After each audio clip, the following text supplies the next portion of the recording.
Entendes o que estás lendo? O podcast que te leva através das páginas da Bíblia, livro por livro, capítulo por capítulo. Uma exposição bíblica emocionante. Aperte os cintos e embarque comigo nesta viagem.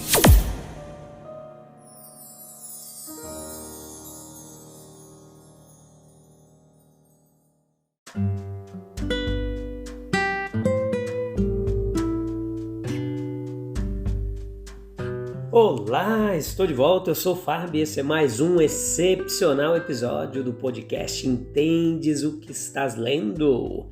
Essa é a pergunta e esse é o nosso objetivo aqui, fazer com que você compreenda o texto bíblico, os ensinamentos de Jesus, de toda a Bíblia Sagrada.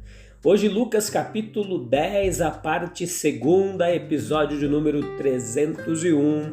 Essa é a 4ª temporada do Evangelho de Lucas. Ultrapassamos a marca dos 300 episódios e isso é joia demais. O meu muito bem-vindo a você aí que sempre está conosco, nos ouvindo. E um bem-vindo também alegre aí aos nossos amigos de várias religiões.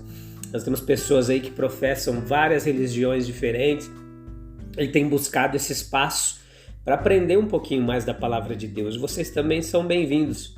Podem sentar-se à mesa conosco e vamos juntos aprender sobre os ensinamentos de Jesus, tá bom? Então, vamos lá? Hoje a gente vai ver o caráter que é construído na circunstância. Vamos continuar falando sobre os discípulos ali, os 70 que Jesus enviou. Né? Nós vamos falar sobre o que é melhor desfrutar, tô engasgado aqui, do favor permanente de Deus do que tudo que os homens têm a nos oferecer.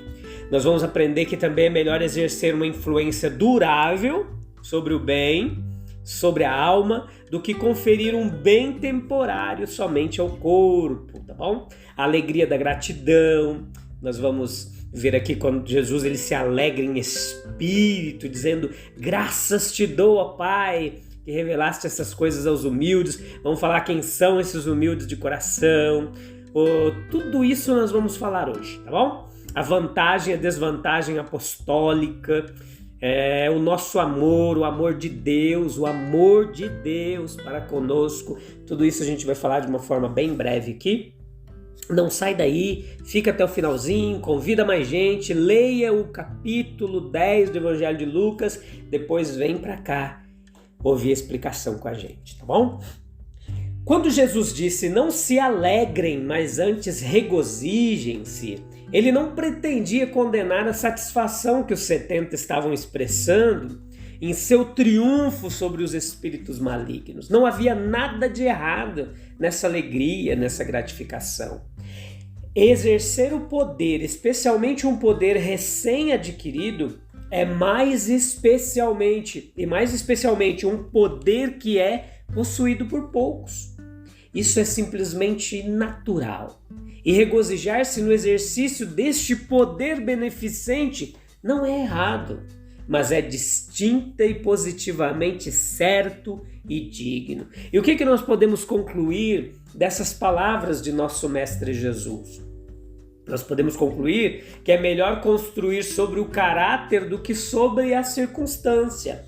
Este foi um incidente muito agradável na vida dos 70.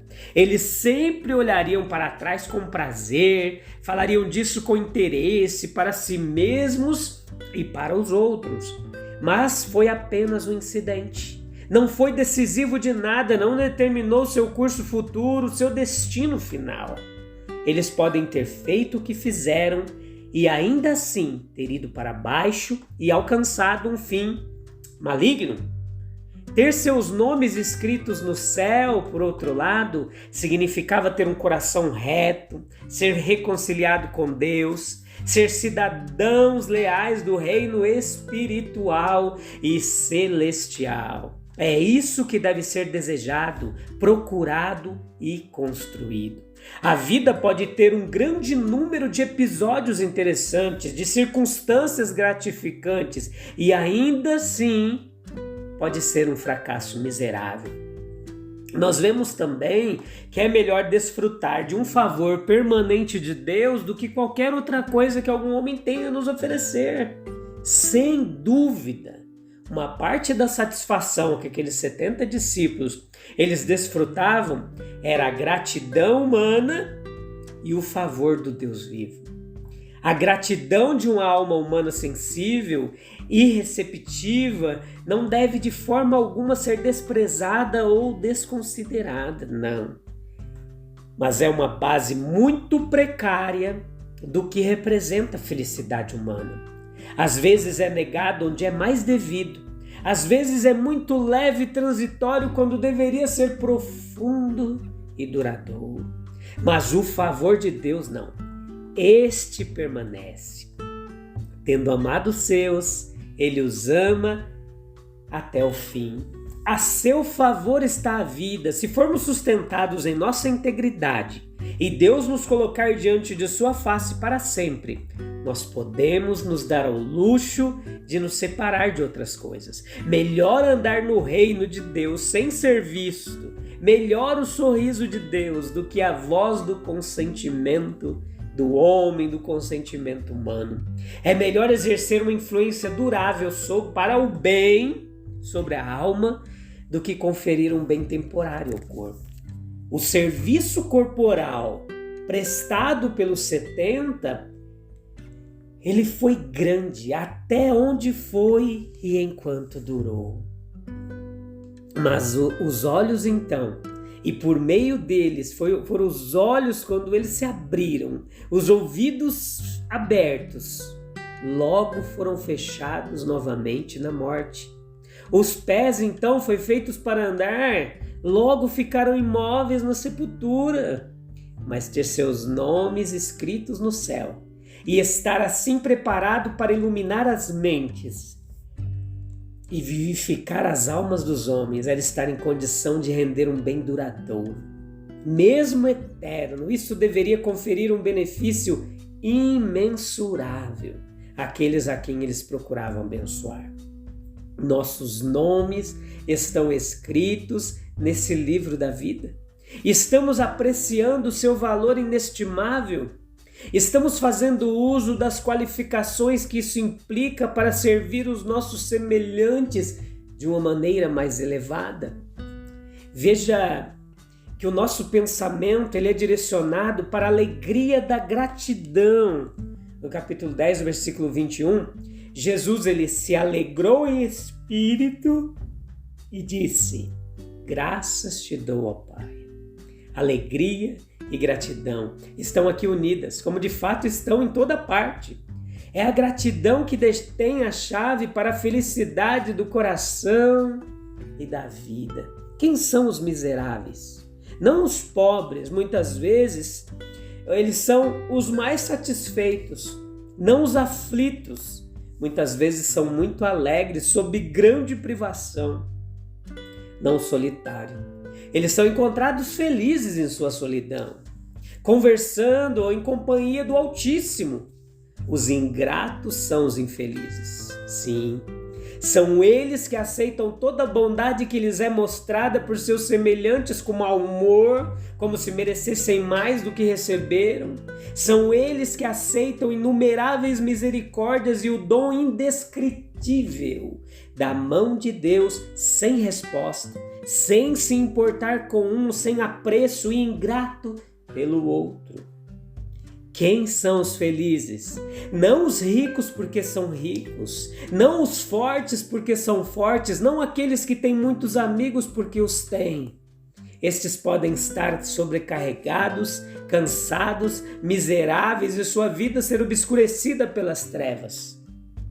São os gratos, que são as almas felizes, são eles que recebem com apreço e gratidão tudo que o homem lhes pode dar, seja de amor, de confiança, de simpatia, de ajuda prática. São eles que têm um profundo senso da bondade do Pai Celestial e da graça do Senhor Jesus Cristo. O coração cheio de gratidão é o coração cheio de alegria, e tal alegria é pura e duradoura. A herança dos humildes de coração. Veja que Tu escondeste estas coisas dos sábios entendidos e as revelaste aos pequeninos, é o que diz esse capítulo, esse texto. No tempo do nosso Senhor, os escribas ou advogados, eles rejeitaram o conselho de Deus, recusaram a sabedoria dos mais sábios. Os arrogantes saduceus permaneceram distantes do reino da verdade divina, do reino de Deus. Mas os sábios e prudentes eram muito altivos de coração para abandonar seus amados preconceitos e acolher a nova verdade que o grande mestre lhes trouxe. Mas as pessoas comuns o ouviram com prazer. Todo o povo estava atento, muito atento para ouvi-lo. Os pescadores da Galileia deixaram suas redes e seus navios para segui-lo. No tempo dos apóstolos, os mesmos resultados foram encontrados, e em nosso tempo nós descobrimos que aqueles que reuniram um pouco de aprendizado humano, eles tendem a pensar que são competentes para resolver sem ajuda todos os grandes problemas de seu ser, de seu destino, e fecham as portas de sua mente contra as grandes verdades da fé cristã. Mas aqueles que sabem quão pouco compreenderam tudo o que deve ser adquirido e que permanecem como bebês, como criancinhas, diante do Pai Divino, estão prontos para acolher em suas almas tudo o que Ele está pronto para revelar a eles. E deles é a herança abençoada da verdade espiritual, da sabedoria celestial e da vida eterna. Mesmo assim, Pai, pois assim pareceu bem aos teus olhos, é o refúgio dos perplexos. Nós temos nossas perplexidades agora, e elas podem pesar sobre nosso espírito com um poder, uma força, um peso esmagador. Não podemos entender os atos de Deus no mundo, no vasto mundo humano, ou na igreja de Cristo, ou na comunidade do reino de Deus, ou na esfera mais limitada onde residem os nossos próprios interesses e esforços. Quanto mais pensamos, mais temos a certeza de que estamos perplexos e derrotados. As várias soluções propostas não chegam ao cerne da dificuldade. O que então podemos fazer? Apenas retire-se para aquele refúgio seguro, a forte e inabalável garantia de que todas as coisas estão nas mãos e sujeitas à orientação de um Pai Santo, sábio e amoroso. Versículos 23 e 24, capítulo 10, nos apresenta a vantagem e a desvantagem apostólica. O nosso Senhor, ele compara a posição de seus apóstolos com a dos grandes e invejáveis homens dos tempos passados. Nós olhamos para a sua posição, era uma desvantagem. Eles eram homens em uma posição muito mais humilde do que muitos dos grandes nos dias passados. Grandes reis viveram em um estado social e com ambientes agradáveis aos quais não podiam reivindicar. Na sociedade, eles não estavam em lugar nenhum, aqueles apóstolos. Dos luxos e armadilhas deste mundo, eles não tinham nada. Além disso, eles estavam em uma posição muito menos poderosa do que alguns dos grandes homens que se foram. Até mesmo os profetas tinham feito ou desfeito reis, ou tinham promulgado leis, ou mudado costumes, afetando materialmente a vida civil, social, moral e religiosa da nação de Israel. O nosso amor de Deus. Se para aqueles gregos que vieram ver Jesus, ele dissesse que a maior obrigação, ou como eles diriam, a coisa mais adequada, era que o homem amasse a Deus, eles teriam ficado maravilhados. Eles estariam preparados para prestar serviços e sacrifícios às suas divindades. Mas amar a Deus de todo o coração estava além de sua imaginação mais ativa. Se Cristo tivesse pronunciado esta verdade ao procurador romano diante do qual apareceu, ele teria ficado igualmente surpreso. Essa verdade estava muito à frente do judeu, bem como do grego, do romano.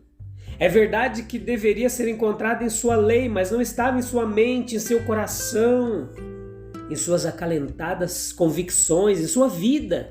Eles davam o dízimo da hortelã, da arruda e de toda espécie de ervas, mas deixaram de lado o amor de Deus. Mesmo os dignos dos tempos do Antigo Testamento eram homens que eram mais constantes e profundamente afetados pelo sentimento do santo temor do que pelo amor fervoroso. Eu temo a Deus em vez de eu amo a Deus. Era o resumo de seu caráter religioso. O judeu, ele não conhecia Deus como revelado em Jesus Cristo, não. Ele não tinha ouvido Jesus falando do Pai Divino odiando o pecado, mas com pena e anseio pelo pecador, determinando a seu próprio custo redimi-lo. O judeu, ele não testemunhou a vida do Salvador como nós a seguimos. Não tinha visto o caráter e o espírito do Pai refletidos na pessoa do Filho. Com sua terna afeição, sua inesgotável paciência, sua incomparável condescendência, seu generoso perdão. Ele não conhecia a história, o significado de sua morte, não teve como nós uma visão do amor de Deus, pagando aquele grande preço por nossa redenção, carregando aquele fardo em nosso favor, derramando-se em nossa dor, vergonha e tristeza por nossa causa. É no Calvário, muito mais do que em qualquer outro lugar, que aprendemos o segredo abençoado do amor de Deus, o seu amor por nós, o nosso amor por Ele. Nós podemos muito bem inclinar a cabeça de vergonha ao perceber a pobre e lamentável resposta que demos ao amor paterno de Deus. O fato de podermos retornar imediatamente a Deus em uma devoção filial é a melhor de todas as boas novas. O nosso retorno a Ele começa na humildade, continua na fé, se completa e se aperfeiçoa no amor. O fato de continuarmos a amar a Deus é a mais brilhante de todas as boas perspectivas. Outras coisas nos falharão mais cedo ou mais tarde, mas o amor de Deus que está em Cristo Jesus, em nossos corações, nos levará a todos os lugares. Será nosso refúgio e defesa em todas as emergências. Santificará nossa alegria e nossa prosperidade. Estará conosco nas últimas cenas. Cruzará o rio conosco. Estará conosco e em nós do outro lado. Será nosso passaporte e nossa qualificação para as esferas mais brilhantes e amplas do reino celestial. Isso é tremendamente fantástico. Eu te encontro no próximo episódio. A gente vai continuar meditando nesse capítulo 10. Tem muito tesouro para a gente cavar aí ainda e aplicar na nossa vida cotidiana esses ensinos para desfrutarmos da vida abundante que Ele nos prometeu. A gente se encontra em breve. Um abraço, Deus abençoe. Até lá. Tchau, tchau.